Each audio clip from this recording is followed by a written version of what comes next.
Hey guys, welcome to my channel. আমি মহারাজ। এখন আমরা কথা বলবো হচ্ছে ব্যাটকে কেন্দ্র করে। দেবদার ব্যাট মানে দেবদার 50তম ছবি। বন্ধুরা, সোশ্যাল মিডিয়াতে টলিউডের মেরুদণ্ড দেব, সেখান থেকে খবর দেখলাম, মানে আমি দেখিনি অ্যাকচুয়ালি, কৌশলীদের ভিডিওটা দেখলাম, তার পরবর্তীতে আরও বিশ্বাস করে এতটা হলাম। এবং 23শে জুন এক্স্যাক্টলি কি জানো? 23শে জুন দেব এন্টারটেনমেন্ট ভেঞ্চার্সের জন্মদিন। তো দেব এন্টারটেনমেন্ট ভেঞ্চার্সের জন্মদিনের দিন কিছু একটা আসবে। অনেকেই জিজ্ঞেস করছে টিজার কবে আসবে, অনেকেই জিজ্ঞেস করছে 23শে জুন কি তাহলে কিছু একটা মানে কি আসবে, টিজার আসবে না গান আসবে? দেখো, এখানে দুটো গানের আপডেট যেরকমভাবে দেওয়া হয়েছে, তাতে রোম্যান্টিক ট্র্যাকটা নাকি রথিদা বানাচ্ছেন আর কি। এবং আমি তোমাদেরকে বলেওছিলাম যে একটা ডান্স নাম্বার রয়েছে, যেটা দেব এবং রুক্মিণীদির রয়েছে, এবং দেবদা রুক্মিণীদির রয়েছে। ওই ডান্স নাম্বারটা, মানে যে ডান্স নাম্বারটা দেবুদাবু সম্ভবত কোরিওগ্রাফ করেছে, যে বাপ এসেছে কোরিওগ্রাফ করেছে। তো সেই সমস্ত গান রয়েছে, এছাড়াও আরও অনেকগুলো গান রয়েছে, মানে 3-4টে গান তো গোটা গোটা ছবি জুড়ে থাকবেই। এবং এছাড়াও কিছু থিমেটিক্যাল সং রয়েছে, তো সেগুলোও কিন্তু আসতে থাকবে আস্তে আস্তে। তবে আমার মনে হয় যে 23শে জুন কিছু আসবে কিনা, এটা যদি জিজ্ঞেস করো, প্রথম কন্টেন্ট কি গান হওয়া উচিত নাকি অন্য কিছু হওয়া উচিত, সেটাই হচ্ছে সব থেকে বড় পয়েন্ট। তো বিষয়টা হচ্ছে যে ইন্টারেস্ট রেটটা কিন্তু বুকমাই শোতে গিয়ে দাও। প্রথম পয়েন্ট হচ্ছে এটাই, যে ইন্টারেস্ট রেটটা আমরা এতটাই দিতে পারি যাতে, যে ভাই আমরা ফ্লেক্স করি না, আমরা এটাই হচ্ছে ব্যাপার, আমরা লোক দেখাই না, আমরা অলরেডি করে দেখাই। তো এটা হচ্ছে 760টা ইন্টারেস্ট রেট কমপ্লিট করে ফেলেছে বাইক, অ্যাম্বুলেন্স, দাদা সব ছবিতেই, মানে সব কটা গানেই কিন্তু রুক্মিণীদি থাকবে। এবং এখানে দুর্দান্ত বিষয় একটা তৈরি করা যাচ্ছে। এই দেখো, এখানে লেওয়াই আছে মিউজিশিয়ান রথিজিৎ ভট্টাচার্য, ঠিক আছে, এই নামটা তো রয়েছে। নীলদার একটা গান কিন্তু আসতে চলেছে, আরও একটা গান রয়েছে, যে গানটা কিন্তু বেশ অন্যরকম একটা গান হতে যাচ্ছে। নীলদার গানটা কিন্তু বিয়ের গান হতে যাচ্ছে, এবং রথিদার গানটা কিন্তু একদম একটা মানে সেলিব্রেশন ডান্স সং এরকম টাইপের জিনিসপত্র হতে যাচ্ছে, রোম্যান্টিক ট্র্যাক হতে যাচ্ছে, এগুলো রয়েছে। দেখো, একটা ডান্স নাম্বার রয়েছে, ওইটা কে বানিয়েছে, রথিদা না নীলদা? ওইটা নিয়ে আমি খুব এক্সাইটেড, কারণ ওই কৃষ্ণ কানহা ওই ব্যাপারটা, মানে ওই রাধা কৃষ্ণ ওই ভাইবটা কোথাও গিয়ে দিয়ে একটা ডান্স সং শ্যুট হয়েছে, যেটা আমরা জানি, যেটা দিয়ে র্যাপ হয়েছে সম্ভবত, আমি যদি খুব ভুল না হয়তো।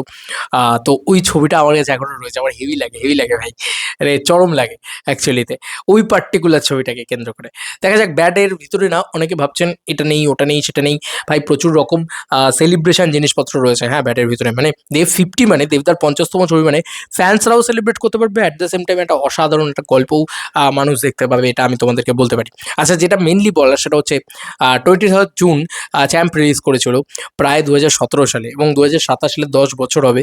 তো 9 বছর আজকে বলা চলে, 2026-এ। তো দেখা যাক যে আর 2-3 দিনে, মানে হিসাব মতন দেখতে গেলে আজকে কত তারিখ, আজকে হচ্ছে তোমার আহ, আজকে হচ্ছে তারিখ হচ্ছে তোমার আহ 20 তারিখ। তো আর 3 দিনের ভিতরে কিছু একটা কন্টেন্ট আর ড্রপ করে কিনা, আমাকে যদি ব্যক্তিগতভাবে জিজ্ঞেস করো, আমি ব্যাডের টিজার চাই প্রথমে, বা ব্যাডের কোনো একটা গ্লিমসেস বা কিছু প্রি টিজার বা কিছু একটা চাই, তারপরে গান আসুক।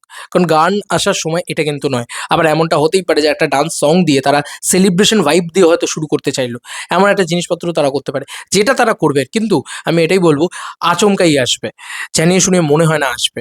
কারণ এই সিনেমাটা থেকে দেবদার এই স্ট্র্যাটেজিতে একটুখানি হয়তো পরিবর্তন এসছে, আমার মনে হয় যতটুকু যা, যে সব কিছু জানিয়ে শুনে আগে থেকে বলে দিয়ে এরকম কিছু হবে না মনে হয়। তো এটাতে আচমকা হবে, এবং তখন ছিটকে যাওয়ার মতন ব্যাপার-স্যাপার হবে। তো আমি বলব একটুখানি যেন খবর-টবর পাই, নাহলে কোথায় কখন থাকবো ভাই, রিঅ্যাকশন করতে পারবো না, সেলিব্রেশনও করতে পারবো না। ব্যাট নিয়ে আমরা সেলিব্রেট করবো, এবং অলরেডি আমরা জুনের এন্ড জুলাইয়ের শুরু থেকে কিন্তু ব্যাট নিয়ে পড়ে যাবো ভাই। কারণ এটা দেবদার ছবি, তাও আবার দেবদার 50তম ছবি। তাই আমরা সেলিব্রেট নেক্সট লেভেলে করবো, আমরা সকলেই জানি, এবং আমাদের মোটোটাই এটা থাকে যে দেবদার ছবি মানে ভাই নেক্সট লেভেলে সেলিব্রেশন করো। আর সেখানে যদি হয় 50তম ছবি, সেখানে থাকে যদি অ্যাকশন সিকোয়েন্স, সেখানে থাকে যদি 2-3টে ভালো গান, এবং একটা দুর্দান্ত বায়োপিক ধর্মী ব্যাপার-স্যাপার। এবং সেখানে করিমুল হক স্যার, তিনি কালকে একটা পোস্ট করেন, সেটা আমাকে একজন দেবিয়ান পাঠায়। তিনি মেমোরিজ শেয়ার করেছেন সম্ভবত, কারণ এখন দেশু 7-এর শুটিং চলছে, দেশু 7-এর সমস্ত কিছু চলছে। সেই কারণেই কিন্তু এখন যে এটা হয়েছে, বা ইতিমধ্যেই যে এই জিনিসটা ঘটেছে, এমনটা কিন্তু করিমুল হক অনেক পুরনো কিছু ছবি আবারও শেয়ার করেন, যেখানে শুটিং মেমোরিজ তারা শেয়ার করেন আর কি অ্যাকচুয়ালিতে। তো আমি সেটাও তোমাদেরকে দেখাচ্ছি, যে শুটিং মেমোরিজটা কি তিনি শেয়ার করেছেন। এটা শুটিং টাইপের ছবি, সেটা কিন্তু করিমুল হক এটা দিয়ে শেয়ার করেন। এবং দেখো, এটা গতকালকে পোস্ট হয়েছে, 16 ঘন্টা আগে পোস্ট হয়েছে, লেখা হয়েছে শুটিং টাইম। অনেকে এটা নিয়ে ভেবেছেন যে এই রে করিমুল হক স্যার উনি কেন এটা পোস্ট করলেন, ওনারই বায়োপিক, বুঝতেই পারছো এটা। এবং this is a national content, আমি তো চাইবো মানে কোনোভাবে ইংরাজি সাবটাইটেল দিয়ে কোনো না কোনোভাবে গোটা পৃথিবীর কাছে পৌঁছে দেওয়া হোক, গোটা ভারতবর্ষের কাছে তো পৌঁছে দেওয়া হোকই বটে। কারণ this is the national content. আর 15ই আগস্টের উইন্ডোতে এই ছবিটা এলে ভাই, প্যাট্রিয়টিজমও নেক্সট লেভেলে থাকবে, এটা নিয়েও তোমাদের কোনো ডাউট থাকছে না। এবং এই ছবিটা গ্যারান্টি টু গ্যারান্টি ব্লকবাস্টার হতেই আসছে। বাদ বাকি তোমাদেরকে আর কি মতামত ইন্টারভিউটাকে নিয়ে জানিও কমেন্ট সেকশনে।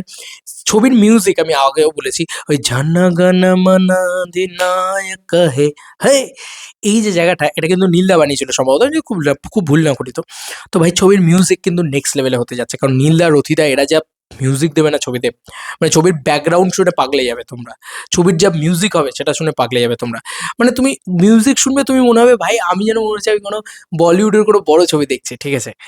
এবং এই ডিরেক্টরও কিন্তু মানে বলিউডের ডিরেক্টর। তো সেক্ষেত্রে ওই ভাইবটা তোমার কোথাও গিয়ে কাজ করে যাবে না, ন্যাশনাল ছবি দেখছি আর বড় ছবি দেখছি। তো ওই ভাইবটা তোমার ক্ষেত্রে কাজ করবে বাইক অ্যাম্বুলেন্স দাদা দেখতে গেলে। দেখা যাক যে ২৩শে জুন কিছু আসে নাকি, কারণ ২৩শে জুন দেব এন্টারটেনমেন্ট ভেঞ্চার্সের জন্মদিন, সেদিনকে তারা কিছু ড্রপ করে নাকি সেটার দিকে চোখ থাকবে। তবে আমার মনে হয় যে তারা মোটামুটি জুলাই মাসের 15th পর থেকে কিন্তু মোটামুটি কন্টেন্ট ড্রপ করা শুরু করবে, এটা কিন্তু আমার মনে হয়। এটা কিন্তু কোনো ইনসাইডার আপডেট, এক্সক্লুসিভ আপডেট, এই ওই হ্যানা ত্যানা এসব নয়। আমার মনে হয় যে জুলাইয়ের 15th আগে তারা হয়তো খুব একটা কিছু দেবে না, দিলেও ওই পোস্টার টোস্টার ইত্যাদি জাতীয়, খুব যে একটা বড় কোনো কন্টেন্ট তারা দিয়ে দেবে এমনটা নয়, কারণ তারা ওই ১ মাসের উইন্ডোতেই প্রমোশনটা করবে মনে হয়। লং উইন্ডোতে এই ছবিটার প্রমোশন হবে না, কারণ এই ছবিটা ওরকম ছবি নয় যে লং উইন্ডোতে প্রমোশন করবে। তো স্ট্র্যাটেজি হয়তো একটা। তো দেখা যাক কি করে না করে, তোমাদের কার কি মতামত জানিও কমেন্ট সেকশনে। দাদা কিন্তু এখন দাদাগিরি নিয়েও ব্যস্ত বলা চলে। Bye bye.